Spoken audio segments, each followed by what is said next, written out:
একদিন এই লোকটি তার স্ত্রী সন্তান রেখে কাজের জন্য দূরে কোথাও চলে যায়, কিন্তু রাতেই একটা ভয়ঙ্কর রাক্ষস এসে এই ছোট বাচ্চাটিকে চুরি করে নেয়। আর রাক্ষসটি বাচ্চাটির জায়গায় একটা সাপ রাখলে সাপটি একটা ছোট বাচ্চা হয়ে যায়। তবে এই বাচ্চাটি সবসময় কান্না করত এবং সে যত বড় হচ্ছিল তত শয়তান হয়ে যাচ্ছিল। এমনকি সে তার বাবা মায়ের সাথেও সবসময় খারাপ আচরণ করত। তাকে দেখে অন্য সব বাচ্চারা পালিয়ে যেত। কিন্তু এই বাচ্চাটি যখন শয়তান বাচ্চাটির কাছে আসে তখন শয়তান বাচ্চাটি তাকে পা বাঁধিয়ে ফেলে দিয়ে হাসতে থাকে। এর অনেক দিন পরে ছেলেটি যখন জঙ্গলে কাঠ কাটতে যায় তখন ছেলেটির কাছে একটা ইঁদুর আসে। তখন ছেলেটি ইঁদুরটিকে খাবার খেতে দেয়। এরপর যখন সে কাঠ নিয়ে জঙ্গলের ভিতর দিয়ে হেঁটে যাচ্ছিল তখন সে সেখানে একটি কুঁড়ে ঘর দেখতে পায়। তখন ছেলেটি সেই কুঁড়ে ঘরের ভিতরে যায় এবং ঘুমিয়ে পড়ে। কিন্তু সে চোখ খুললে সেখানে একটা মেয়েকে দেখতে পায়। তবে মেয়েটি তখন কান্না করে ছেলেটিকে দেখায় যে তার একটা পা পাখিদের মতো। ছেলেটি তাকে জিজ্ঞেস করে এটা কিভাবে হলো। তখন মেয়েটি তাকে বলে অনেক দিন আগে এক রাক্ষস তাকে সহ অনেকগুলো বাচ্চাকে গ্রাম থেকে ধরে নিয়ে গিয়েছিল এবং সেই রাক্ষস বাচ্চাদের উপরে জাদুর তেল ঢেলে তাদেরকে পাখি বানিয়ে দেয়। কিন্তু আমার শুধু একটা পা পাখিদের মতো হয়ে গিয়েছিল। তখন আমি সেখান থেকে পালিয়ে আসি। এরপর ছেলেটি মেয়েটিকে তার সাথে করে গ্রামে নিয়ে যায়। কিন্তু সেই শয়তান ছেলেটি মেয়েটিকে রাক্ষস বলে, যার জন্য গ্রামের সবাই তাদের গ্রাম থেকে তাড়িয়ে দেয়। তাই তারা মন খারাপ করে জঙ্গলের ভিতরে বসেছিল। কিন্তু সেই ইঁদুরটি এই দুইজনকে তার সাথে করে একটা গুহার ভিতরে নিয়ে যায়। কিন্তু তখনই সেই গুহার ভিতরে পানি ভরে যেতে শুরু করে। তবে সেই ইঁদুরটা কিছুক্ষণের ভিতরেই গুহার সব পানি খেয়ে ফেলে। এরপর তারা নিচে নেমে আরেকটা গুহার ভিতরে যাওয়ার চেষ্টা করে, কিন্তু সেখান থেকে আগুন বের হতে শুরু করে। তাই ইঁদুরটা তখন মুখ থেকে পানি বের করে সব আগুন নিভিয়ে দেয়। তারপর তারা গুহার ভিতরে ঢুকলে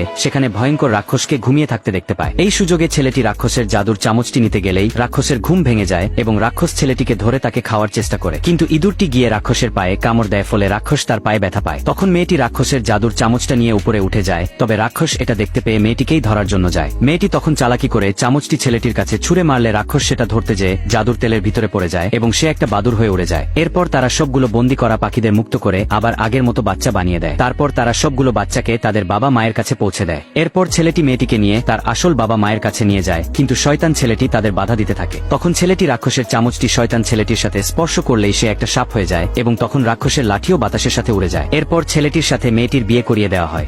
বন্ধুরা, গল্পটা কেমন হয়েছে কমেন্ট করে বলুন, আর এইরকম গল্প দেখতে পেজটি ফলো করে রাখুন।